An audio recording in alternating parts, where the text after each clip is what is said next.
طرف واحد كيعطي بزاف والطرف الآخر كيلقى كلشي موفّر قدامو، كيوقع تغيير تدريجي في الديناميكية ديال العلاقة.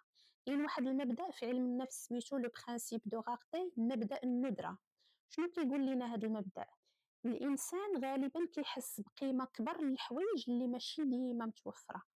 باغ كونطخ مني الحاجة كتولي متوفرة ديما وبلا حدود، العقل كيبدا يعتبرها شي حاجة عادية، وهاد الشي كيوقع حتى في العلاقات. مني العطاء ديالك والاهتمام والتضحية كيكونوا متوفرين ديما جوست من طرفك، كيولي الطرف الآخر كيعتبرهم شي حاجة عادية صافي تعود عليها. ماشي لحقاش الراجل ما كيقدرش هاد الشي، وإنما العقل البشري كيولف شي حاجة ديما عنده باستمرار، كيفقد إحساسه بالقيمة ديال هاد العطاء. هاد الشي علاش التوازن مهم، حيت ملي كل طرف كيعطي وياخد كيكون الإحساس بالقيمة والجهد متبادل، لكن ملي العطاء كيكون بلا حدود من جهة وحدة كيفقد جزء كبير من قيمته مع الوقت.